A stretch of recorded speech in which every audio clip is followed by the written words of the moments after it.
하나님 말씀 함께 보시겠습니다. 에스겔 13장 1절부터 23절까지 말씀입니다. 에스겔 13장 1절부터 23절 말씀 먼저 읽어드리겠습니다.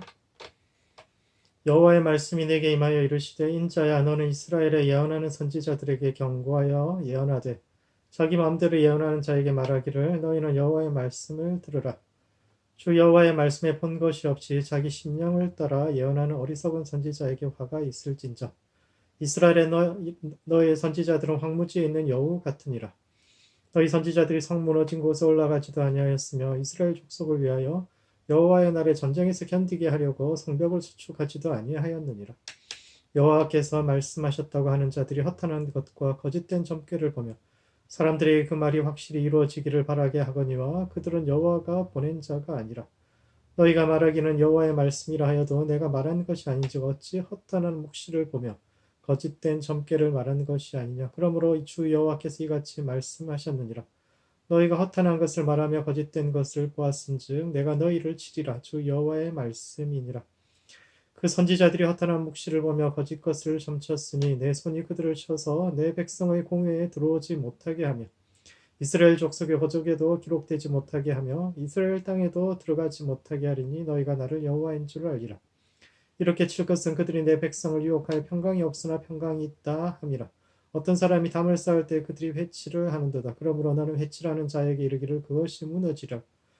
폭우가 내리며 큰 우박덩이가 떨어지며 폭풍이 몰아치리니 그 담이 무너진 적 어떤 사람이 너희에게 말하기를 그것에 칠한 회가 어디 있느냐 하지 아니하겠느냐. 그러므로 나 주 여호와가 말하노라. 내가 분노하여 폭풍을 퍼붓고 내가 진노하여 폭우를 내리고 분노하여 큰 우박덩이로 무너뜨리리라. 회칠한 담을 내가 이렇게 허물어서 땅에 넘어뜨리고 그 기초를 드러낼 것이며 담이 무너진 즉 너희가 그 가운데서 망하리니 나를 여호와인 줄 알리라. 이와 같이 내가 내 노를 담과 회칠한 자에게 모두 이루고 또 너희에게 말하기를 담도 없어지고 칠한 자들도 없어졌다 하리니 이들은 예루살렘에 대하여 예언하기를 평강이 없으나 평강의 묵시를 보았다고 하는 이스라엘의 선지자들이니라. 주 여호와의 말씀이니라. 너 인자야 너의 백성 중 자기 마음대로 예언하는 여자들에게 경고하며 예언하여 이르기를 주 여호와의 말씀에 사람의 영혼을 사냥하려고 손목마다 부적을 꿰어매고 키가 큰 자나 작은 자의 머리를 위하여 수건을 만드는 여자들에게 화 있을진저 너희가 어찌하여 내 백성의 영혼을 사냥하면서 자기를 위하여는 영혼을 살리려 하느냐. 너희가 두어 움큼 보리와 두어 조각 떡을 위하여 나를 내 백성 가운데에서 욕되게 하여 거짓말을 고지 듣는 내 백성에게 너희가 거짓말을 지어내어 죽지 아니할 영혼을 죽이고 살지 못할 영혼을 살리는도다.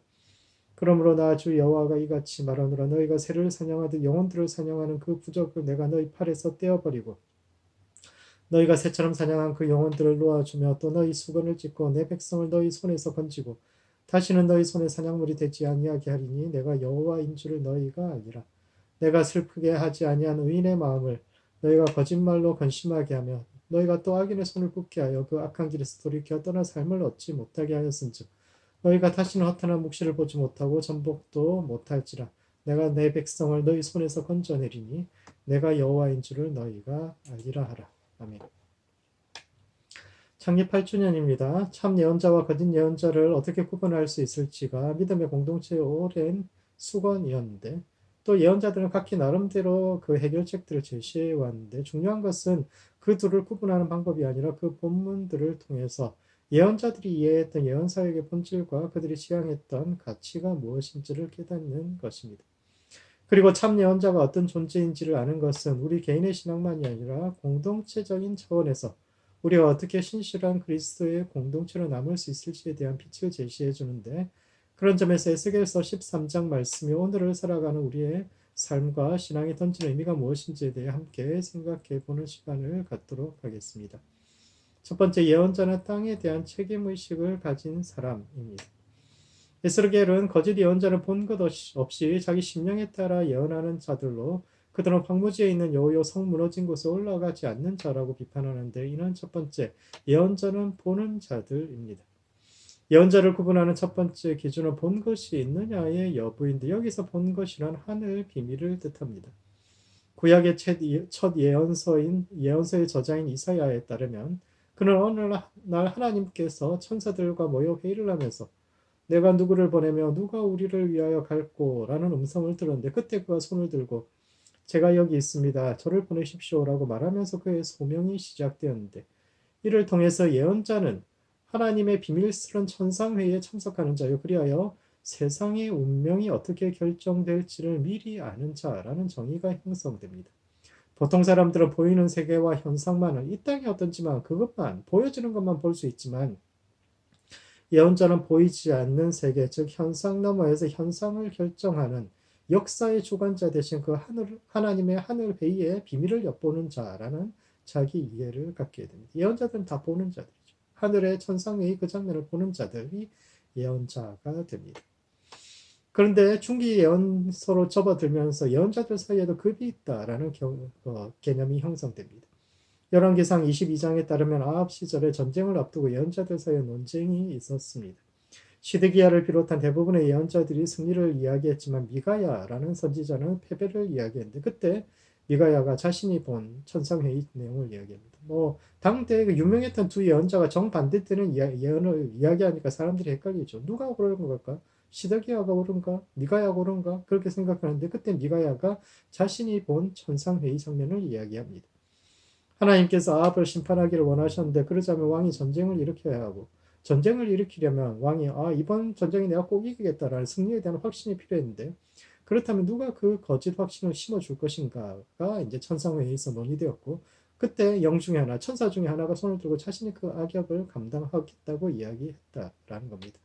이 장면이 이야기하는 것은 미가야에게 있어서 거짓 예언자를 본 것이 없는 자가 아니라 영성의 깊이가 낮은 자를 뜻합니다.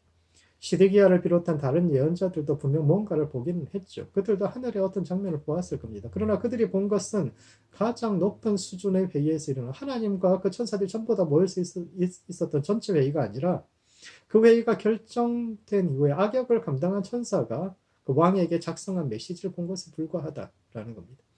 그런 점에서 미가야는 영성의 깊이에 따라 열람할 수 있는 하늘 정보의 양이 제한되어 있다고 생각합니다. 어떤 예언자는 1급 기밀까지 볼 수 있지만 어떤 예언자는 3급 기밀 정도까지 볼 수 없다라는 것이죠. 하늘 회의는 하나만 있는 것이 아니라 다양한 수준에서 진행되는데 예언자의 수준에 따라 볼 수 있는 등급이 다르고 그런 점에서 뛰어난 예언자는 현상 너머에 가장 감추어진 가장 깊은 비밀까지 볼 수 있는 사람이요. 따라서 참 선지자와 거짓 선지자, 참 예언자와 거짓 예언자는 수준 높은 예언자와 수준 낮은 예언자의 차이로도 이해할 수 있다라고 이해를 하죠. 두 번째, 에스겔은 하늘이 아닌 땅과의 관계에서 예언자의 사명을 설정한 첫 사람입니다. 에스겔은 거짓 예언자를 황무지에 있는 여우여 무너진 성벽 위에 올라가지 않는 자라고 말하는데 이는 멀리서 비판만 할 뿐 적극적으로 위험한 곳에 뛰어들지 않는 예언자들, 이 땅의 문제에 대해서 무관심한 예언자들이야말로 거짓 예언자들이요. 그들로 인해서 세상은 더욱 황폐해진다라는 뜻입니다. 에스겔에 따르면 예언자의 사명은 성벽 위에 올라가 무너진 곳을 막아서는 것인데 이는 하늘 비밀을 아는 것으로 충분하지 않고 세상의 문제에 적극적으로 뛰어들어 적극적으로 싸우고 투쟁하는 사람이어야 한다라는 뜻입니다. 전쟁을 하다가 가장 위험한 순간이 성의 일부가 무너지는 순간입니다.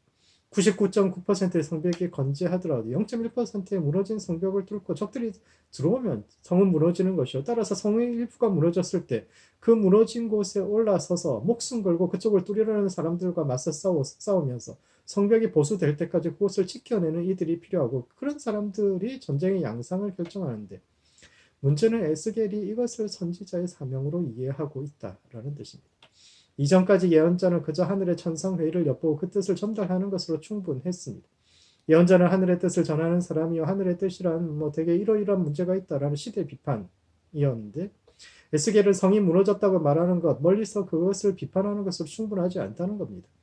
공동체는 외부의 적으로부터 백성을 보호하는 여러 가지 성벽을 가지고 있는데 보이는 물리적인 성벽만이 아니라 법과 제도, 윤리와 사상과 같은 보이지 않는 성벽들도 있습니다. 법이 약자를 보호하지 못하고 가진 자들의 수단과 도구로 이용될 때, 언론이 진실이 아닌 자본의 논리로 움직일 때, 대표적이고 향락적인 문화가 시대의 주류로 자리 잡을 때 그것을 비판만 하는 것이 아니라 대안을 만들어내는 이들이 예언자, 선지자들이어야 된다라는 주장이죠. 세상이 잘못 되어간다는 것을 아는 데는 굳이 하늘 비밀까지 필요하지도 않습니다. 보통의 상식을 가진 사람들이라면 누구나 지금 이 시대에 어떤 문제가 있다는 것을 느낄 수 있고 그것에 대해서 비판도 할 수 있습니다. 그러나 정말 하늘 비밀까지 아는 사람들이라면 그것을 비판하는 데 그치지 않고 무너진 성벽 위에 뛰어들어서 적과 맞서 싸우면서 성벽이 회복될 때까지 자신을 희생하고 헌신하는 이들이어야 하고 에스겔은 예언자가 그런 역할까지 해야 한다라고 주장합니다. 사회개혁가가 되어야 한다라는 뜻이죠. 그런 점에서 예언자는 중보자여야 하는데 중보란 갈라진 틈 사이에 뛰어드는 사람을 뜻합니다. 사람들의 무너진 관계 속에 사람들이 그 서로 갈라진 그 관계의 틈 속에 뛰어들고 사회의 무너진 장벽 속에 뛰어들어서 적극적으로 기도하고 회복을 위해 노력하는 사람들이요. 이런 이들은 시대의 대안을 제시하는 사람들이며 또한 적극적으로 현실의 불의에 맞서 싸우는 사람이어야 한다라는 겁니다. 흔히 중보자 하면 뒤에서 기도만 하는 사람을 뜻하는데 그런 사람이 아니라 진짜 사회 문제를 끌어안고 기도하고 필요하면 나가서 싸우기도 하고 세상의 문제에 대해서 적극적으로 대처하는 현실에 참여하는 신앙인을 뜻하는 것이죠.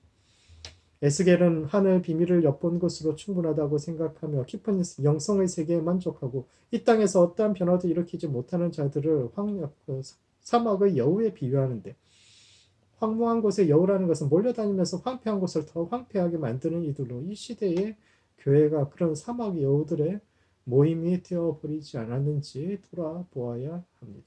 그러므로 중보자의 사명을 감당하는 교회가 되어야 합니다. 우리는 하늘의 비밀을 엿보는 것에 만족하지 않고 우리가 살아가는 시대와 땅을 이해하며 기도해야 합니다.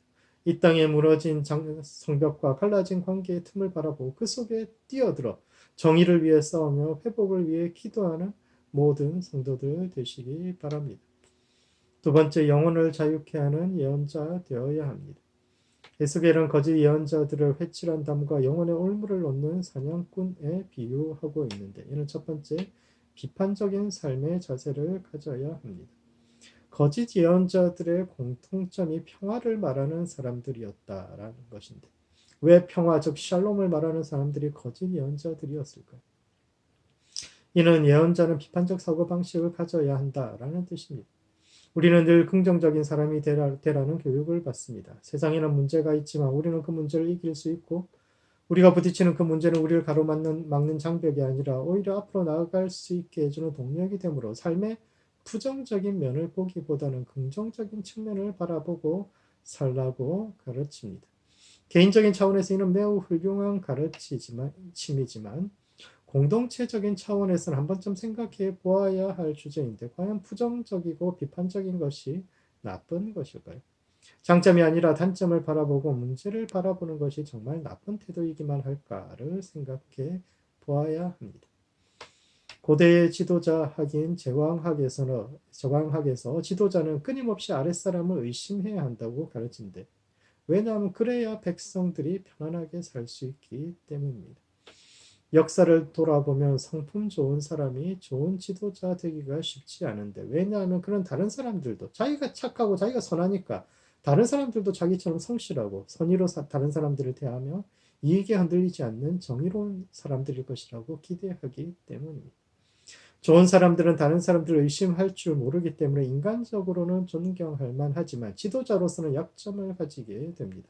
오히려 지도자가 악착같이 아랫사람들을 의심하고 불안해하고 일이 제대로 되어가고 있는지 지속적으로 확인할 때 조직은 긴장감을 가지고 자신들이 해야 할 일을 해내게 되지.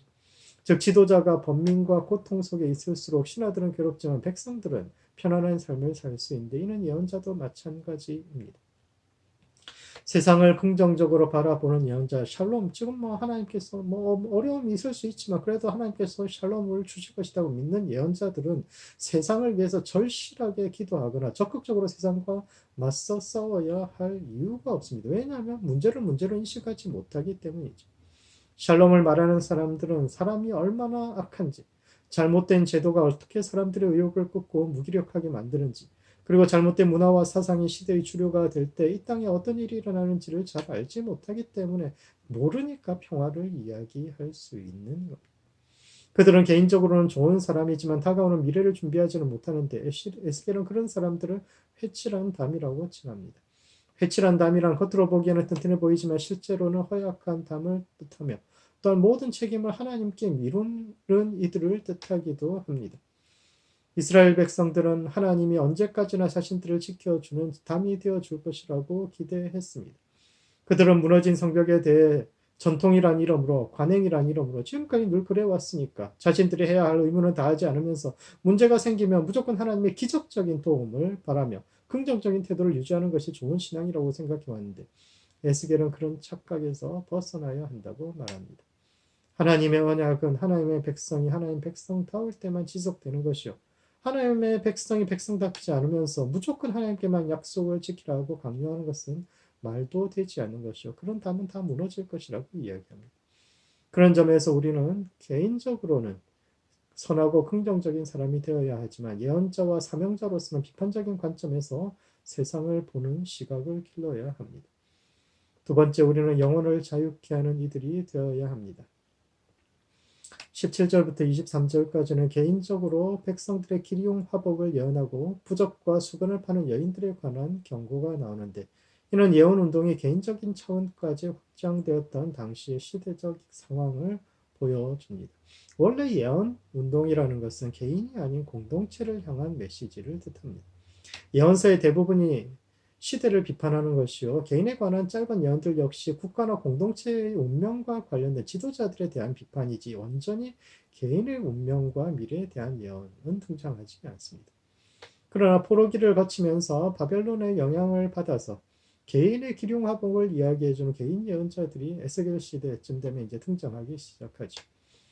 이것은 개인들이 일상의 삶에서도 하나님의 뜻을 구하고 철저히 그 뜻을 따라 살고자 하는 신실함의 반영일 수도 있지만 다른 한편으로는 예언의 메인 포로가 될 위험성을 보여줍니다. 인간은 약하기 때문에 누군가에게 의존하고자 하는 마음을 가지죠. 당신 앞에 재앙이 있다 혹은 당신의 자녀 앞에 애군이 몰려오고 있다라는 점괘 앞에 당당하게 하나님의 뜻이라면 그 애군을 맞아야지 할 사람이 누가 있으며 또 그들이 제시하는 피할 길을 당당하게 거부할 사람이 얼마나 되겠습니까? 다가오는 애군을 피할 수 있는 부적이나 머리수건을 사라고 이야기할 때 이를 거절할 사람이 또 얼마나 되겠습니까? 예언은 존중해야 하지만 지나치게 그에 매여서도 안 되는데 에스겔은 예언에 지나치게 매인 이들을 사냥꾼의 올무에 갇힌 자들이라고 칭하며 그런 예언자들을 영혼의 사냥꾼이라고 부릅니다. 예언에는 위험성이 있는데 틀린 예언만 위험한 것이 아니라 맞는 예언도 위험합니다. 왜냐하면 사람들이 예언을 의존하면 할수록 자율성과 독립성을 잃어버리기 때문입니다.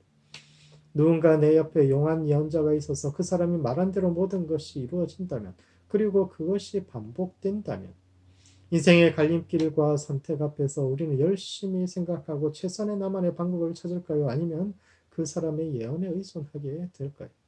내가 열심히 고민하고 내린 결론보다 그 사람의 의견을 쫓아가서 얻은 결과가 더 좋다면 다음번에도 그 사람을 의지하는 것이 너무 당연하지 않을까요? 그런 점에서 사람들을 위협하고 두려움에 떨게 해서 자기 마음대로 조종하려는 거짓 예언자뿐만 아니라 분명한 하나님의 뜻을 전하는 참 예언자들 역시 위험한 존재들입니다. 왜냐하면 예언의 목적은 예언의 대상이 하나님의 사람으로 세워지는 데 있기 때문입니다. 예언은 그 말이 이루어지느냐 이루어지지 않느냐 이게 중요한 것이 아니라 그 예언을 통해서 한 사람 한 사람이 하나님의 사람으로 자유로운 존재로 세워지는 데 목적을 두고 있으며 따라서 예언은 사람의 영혼을 자유케 해야 합니다. 예언이 맞아서 누군가 영혼이 노예가 되는 것보다는 오히려 틀려서 자유케 되는 것이 훨씬 유익하죠. 그러므로 우리는 영혼을 살리는 예언자가 되어야 합니다. 긍정적인 삶의 태도만이 아니라 비판적인 시각이 오히려 사람과 시대를 살릴 수 있고 맞는 예언이 아니라 틀린 예언이 오히려 영혼을 자유케 할 수도 있습니다. 예언서에는 이루어지지 않은 수많은 예언들, 즉 성취되지 않은 예언들이 기록되어 있는데 그럼에도 불구하고 그 말씀들이 기록으로 남은 이유는 예언이 맞고 틀린 것이 중요한 것이 아니라 그 말씀이 사람들을 각성으로 이끌고 영혼을 자유케 해주었느냐가 중요한 것인데 이와 같이 우리 주변에 억눌린 영혼들을 살리고 참된 자유를 선포하는 예언자적 사명을 감당하는 모든 성도들 되시기 바랍니다. 말씀을 정리하겠습니다. 에스겔 13장은 참 예언자와 거짓 예언자의 구분에 관한 이야기를 담고 있는데 첫 번째 예언자는 하늘의 비밀을 가지고 이 땅에 무너진 성벽 사이에 서는 자들입니다. 이 시대는 하늘의 비밀을 아는 깊은 영성과 더불어 이 땅에 무너진 성벽 사이에서는 뛰어난 중보자들을 필요로 하는데 에스겔처럼 하늘과 땅을 통합하는 모든 성도들 되시기 바랍니다. 두 번째, 비판적 사고방식으로 영혼을 자유케 하는 성도들 되시기 바랍니다. 예언자들에게 필요한 것은 세상의 어두운 면을 직관할 수 있는 비판적 시각이요. 그러한 시각이 장기적으로 백성들에게 참된 평화와 자유를 가져오는데, 이와 같이 삶이 더 나아질 가능성이 없다는 좌절과 절망이라는 올무에 갇혀있는 이 시대의 백성들에게 참된 자유와 평화를 선포하는 모든 성도들 되시기 바랍니다. 기도하시겠습니다. 기도하실 때는 예언자적 시각을 가질 수 있도록 우리 자신을 위해서 가집시다. 긍정적인 시각과 비판적인 시각을 동시에 가져서 사물의 본질을 보면서도 희망을 잃지 않는 모든 성도들을 될 수 있도록 우리 자신을 위해서 기도하시고, 두 번째, 예언자적 사명을 감당하는 교회 될 수 있도록 기도합시다. 하늘에 보는 비밀을 보는 깊은 영성과 더불어 이 땅에 무너진 성벽 사이에 서는 모든 성도와 교회 될 수 있도록 서로를 위해서 함께 기도하시겠습니다.